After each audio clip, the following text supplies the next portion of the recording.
మనది హిందూ దేశం, మనది హిందూ జాతి, మన నేషనాలిటీ హిందూ. హిందుత్వాన్ని, హిందూ జాతీయతను, భారతీయతను 360 డిగ్రీల్లో ప్రామాణికంగా విశ్లేషిస్తూ ఎంవీఆర్ శాస్త్రి గారు రాస్తున్న ఇదే హైందవం సిరీస్లో ఇది మొదటి పుస్తకం, హిందూ నేషన్ అని. సో ఈ పుస్తకంలో నాకు నచ్చిన కొన్ని టాపిక్స్ నేను మన రిఫ్లెక్షన్ పోడ్కాస్ట్లో మీకోసం వినిపించబోతున్నాను. అండ్ ఈ పుస్తకం కావాలనుకున్న వాళ్ళు డిస్క్రిప్షన్లో లింక్ ఉంటుంది, మీరు వెళ్ళొచ్చు. And one more thing, subscribe చేయడం మాత్రం అసలు మర్చిపోవద్దు మన ఛానల్ని. నీ దేశం గొప్పది, దాని చరిత్ర, సంస్కృతి గొప్పవి అని చెబితే ప్రపంచంలో ఏ దేశం వాడైనా గర్వపడతాడు. మెకాలే మిషనరీ మార్క్సిస్ట్ గురుకులాల్లో బుర్ర చెడగొట్టబడ్డ ఈ కాలపు భారతీయుడు మాత్రం ఆ మాట వింటే సిగ్గుపడతాడు. ప్రపంచ నాగరికతల్లోకెల్లా మనదే పురాతనమైంది. ఇప్పుడు మిడిసిపడే పాశ్చాత్య ప్రపంచం ఒంటి మీద బట్ట లేకుండా గుహల్లో, అడవుల్లో పశుప్రాయంగా బతికిన కాలంలోనే హిందూ దేశంలో మహోజ్వలమైన, అధునాతనమైన, విజ్ఞాన శిఖరమైన నాగరిక సంస్కృతి విలసిల్లింది. ప్రాచీన సరస్వతి మహానది గురించి శాస్త్రీయ పరిశోధనల్లో వెల్లడైన నిజాలే దీనికి రుజువు అని మన దేశంలో మహాజ్ఞానం అనుకునే మేధావులతో అన్నమనుకోండి, ఆముదం తాగినట్టు మొహం పెడతారు. అసలు సరస్వతి అనే నదే లేదు. దాని గురించి వేదాల్లో, పురాణాల్లో చెప్పిందంతా అభూత కల్పన. ఒకవేళ అటువంటి నది ఒకటి పూర్వమున్నా అది ఏ ఆఫ్ఘనిస్తాన్లోనే తప్ప ఇండియా లాంటి పాపిష్టి ఛాందస దేశంలో ఉండటానికి వీలే లేదు అని దబాయిస్తారు. బ్రిటిష్ కాలపు archaeology, geology, hydrology, space science తదితర రికార్డులు, ఆధునిక కాలంలో కార్బన్ డేటింగ్ టెస్ట్లు, ల్యాండ్సాట్, శాటిలైట్ ఇమేజరీలు అన్నీ ఒకనాడు మహోద్ధృతంగా ప్రవహించిన సరస్వతి జాడలను నిర్ద్వంద్వంగా చాటిన మన కుహానా చరిత్రకారులు మాత్రం అదేదో పుక్కిటి పురాణంలో చేసిన కల్పన అయినట్టు సరస్వతికి ముందు ఎప్పుడూ మైథికల్ అన్న విశేషణాన్ని కావాలని జోడిస్తుంటారు. ఇది మెకాలే మానస బానిసలకు కమ్మిన మాయరోగం. ఈ దేశానికి, ఇక్కడి జాతికి, దాని జనానికి సంబంధించినంత వరకు సరస్వతి ఎన్నో వేల సంవత్సరాలుగా మన జీవంలో జీవం, ప్రాణంలో ప్రాణం. ప్రతి పూజకు ముందు చేసే కలశారాధనలో హిందువులు భక్తితో ఆవాహన చేసే సప్త సింధు నదుల్లో గంగేచి, యమునే చేవ, గోదావరి, సరస్వతి. అంటే గోదావరి తర్వాత స్మరించేది సరస్వతిని. ఋగ్వేదం 10వ మండలం 75వ సూక్తంలో వైదిక ఆర్య సంస్కృతి జాగ్రఫీని వివరించే ఇమం మే గంగే యమునే సరస్వతి అనే సుప్రసిద్ధ నదీ సూక్తంలో యమునా, శతుద్రి అంటే సట్లెజ్ నదుల నడుమ పేర్కొన్న లొకేషన్ సరస్వతి నదే. చదువుకుని తెలివిలేని మన జోకర్లు అంటున్నట్టు కల్పించిన క్యారెక్టర్ కాదు. సరస్వతి మహానది ఒకప్పుడు నిజంగానే ఉండేది. అది ఎంత గొప్పది అంటే సాధారణంగా మనం నదులన్నింటిలోకి గొప్పది గంగ అనుకుంటాం కదా. అంతటి పావన గంగ కంటే కూడా మహిమాన్వితమైనది సరస్వతి. ఋగ్వేదం మొత్తం మీద గంగా నదిని కేవలం 2 చోట్ల ప్రస్తావించగా సరస్వతీ నది ప్రస్తావన 73 బుక్కుల్లో కనిపిస్తుంది. వాటి వివరాలను కోట వెంకటాచలం గారు రచించిన ఉత్తమ పరిశోధక గ్రంథం మానవ సృష్టి విజ్ఞానంలో చూడవచ్చు. ఆంబితమే నదీతమే దేవితమే సరస్వతి, పావకానః సరస్వతి వాజే భిర్వాజినీపతి, సరస్వతి సప్తతి సింధుమాత. నదులలోకిల్లా ఉత్తమ నది, అలాగే ఉత్తమ దేవత, ఉత్తమ మాత, పరమ పవిత్రమైనది, నదులన్నింటిలోకి ముఖ్యమైనది, స్వచ్ఛమైనది, మహావేగంగా పర్వతాల నుంచి సాగరానికి ప్రవహించేది, నదులకు తల్లి అని ఋగ్వేదం బహుదా ప్రస్తుతించిన దివ్యనది సరస్వతి. సరస్వతి నది ఉత్తరాఖండ్ రాష్ట్రంలో గఢ్వాల్ ప్రాంతం, హిమాలయ గిరుల లోయమునతో పాటు ఉద్భవించి నేటి రాజస్థాన్, పంజాబ్, హర్యానా, ఉత్తరాపథాల మీదుగా 1500 కిలోమీటర్లు ప్రయాణించి గుజరాత్లోని రాన్ ఆఫ్ కచ్ వద్ద అరేబియా సముద్రంలో కలిసేది. కొద్ది దూరం సమాంతరంగా ప్రవహించిన తరువాత యమునా నది సరస్వతిలో చేరేది. సరస్వతి నదీ గర్భం 3 నుంచి 15 కిలోమీటర్ల వెడల్పు కలిగి ఉండేది. మొత్తం దక్షిణాసియాలో సరస్వతి పెద్ద నది. దాని ఒడిలో నేటికి కనీసం 5000 ఏళ్ల కిందట 11 లక్షల చదరపు కిలోమీటర్ల మేర ఒక మహానాగరికత విలసిల్లింది. హరప్పా సంస్కృతి అన్నా, సింధులోయ నాగరికత అన్నా వాస్తవానికి సరస్వతి వైదిక నాగరికతలో భాగమే. హరప్పా నాగరికతను మన పండితులు సింధు నది ఖాతాలో వేసిన ఆ నాగరికతకు సంబంధించి గడిచిన 100 ఏళ్లలో బయటపడ్డ 1600 ఆర్కియలాజికల్ సైట్లలో 1200 వరకు ఎండిపోయిన సరస్వతి బేసిన్లో లభ్యమైనవే. ఆ కాలపు జనపదాల సంపన్న పట్టణాల అవశేషాలను బట్టే వైభవోపేతమైన నాగరికత అక్కడ వర్ధిల్లినట్టు అర్థమవుతోంది. మెహర్గఢ్ తవ్వకాల్లో బయటపడిన వాటిని బట్టి సరస్వతి నాగరికత సామాన్య శకానికి కనీసం 9000 ఏళ్ల కిందటిది. ప్రపంచ నాగరికతలన్నిటికంటే అతి ప్రాచీనమైనది. ఋగ్వేదం 3000 ఏళ్ల కిందట విదేశీ ఆర్య దురాక్రమణదారులు రాసింది అనే మ్యాక్స్ ముల్లర్ వంటి మాయావులు వల్లిన ఆర్య దండయాత్ర కట్టుకథ సరస్వతి ఉనికి బయటపడ్డాక అడ్రస్ దొరకకుండా కొట్టుకుపోయింది. పూర్వకాలంలో యజ్ఞ యాగాదులన్నీ సరస్వతి తీరానే చేసేవారు. రాజసూయ యాగానికి సరస్వతి జలాలను మాత్రమే ఉపయోగించాలని శృతివాక్యం. హరిశ్చంద్ర చక్రవర్తి సరస్వతి ఒడ్డున తన ప్రసిద్ధ నరమేధాన్ని నిర్వహించినప్పుడు యజ్ఞ పశువుగా నియుక్తుడైన శునశ్శేపుడిని రక్షించి ఆ నదీ తీరానే ఉన్న ఆశ్రమానికి విశ్వామిత్రుడు తీసుకెళ్లాడు. పృథు చక్రవర్తి తన 100 అశ్వమేధ యాగాలను ఇక్కడే చేశాడు. కర్దముడు ఇక్కడే 1000 ఏళ్లు తపస్సు చేసి ప్రజాపతి అయ్యాడు. కపిలుడు తన తల్లి దేవహూతికి ఇక్కడే సాంఖ్య భక్తి యోగాలను బోధించాడు. సరస్వతి చుట్టూ తిరిగే బిందు సరోవరం వద్దనే దేవహూతి యోగసిద్ధి పొందింది. వేదవ్యాసుడు మహాభారతాన్ని, భాగవతాది పురాణాలను సరస్వతి తీరానే రచించాడు. మహాభారత యుద్ధం జరిగింది అక్కడే. విశ్వామిత్రుడు ఇక్కడి ప్రధూదక తీర్థంలో తపస్సు చేసి బ్రహ్మర్షి కాగలిగాడు. ఇక్కడి స్థానతీర్థంలో కుమారస్వామి దేవతల సేనానాయకుడైన తారకాసురుడిని సంహరించాడు. అక్కడే వశిష్ఠాశ్రమం, దానికి కుడివైపు విశ్వామిత్రుడి ఆశ్రమం ఉండేవి. సరస్వతి పశ్చిమ మహాసాగరంలో కలిసే చోట ప్రభాస తీర్థం మొదలుకొని కురుక్షేత్రం వరకు సరస్వతి తీరం పొడవున 32 ప్రసిద్ధ పుణ్యతీర్థాలు ఉండేవి. అన్నన్ని తీర్థాలు, అన్ని ఋష్యాశ్రమాలు, పుణ్యక్షేత్రాలు ప్రపంచంలో మరే నదికి లేవని మనం గర్వంగా చెప్పవచ్చు. 1000 సంవత్సరాలు వైభవంగా వర్ధిల్లిన సరస్వతి పుణ్యనది మరి ఆనవాలు పట్టలేనంతగా ఎలా అంతరించింది? దానికి అనేక కారణాలు. మనుషుల్లాగే నదులకు కష్టాలు, ఆపదలు వస్తాయి. విధి వక్రిస్తే తన అనుకున్న వారే దూరమవుతారు.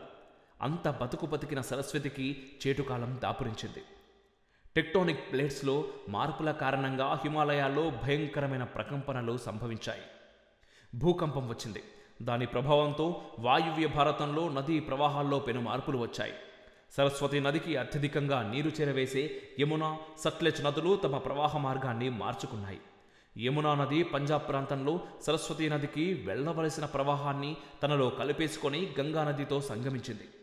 వాయువ్య భారతంలో ఆరావళి పర్వత శ్రేణి పైకి లేచి అడ్డు తగలడంతో సరస్వతి తన గతిని మార్చుకుని పక్కదారి పట్టవలసి వచ్చింది.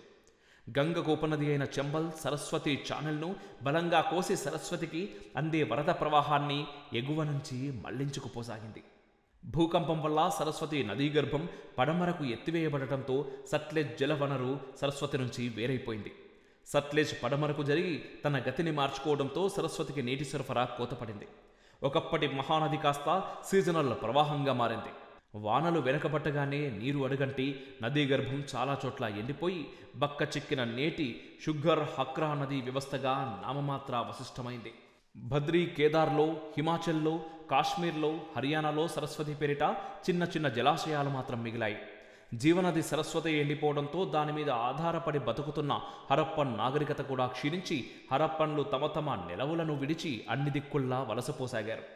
ఆర్య సంస్కృతి విశ్వవ్యాప్తం కావడానికి ఈ వైపరీత్యం కూడా ఒక రకంగా దోహదం చేసింది.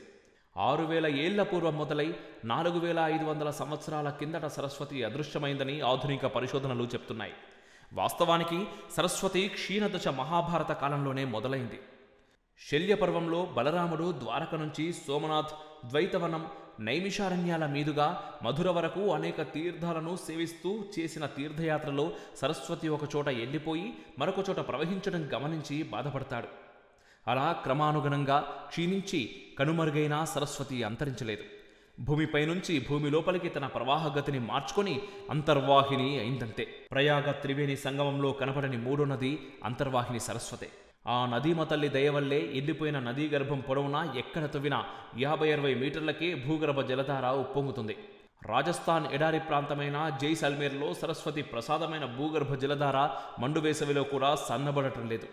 మోదీ ప్రభుత్వం తలపెట్టిన బృహత్ పథకం కడదాకా సవ్యంగా అమలైతే సరస్వతి మహానది పునరుజ్జీవించి కోట్లాది ప్రజలకు సుజలధార అందించగలదు.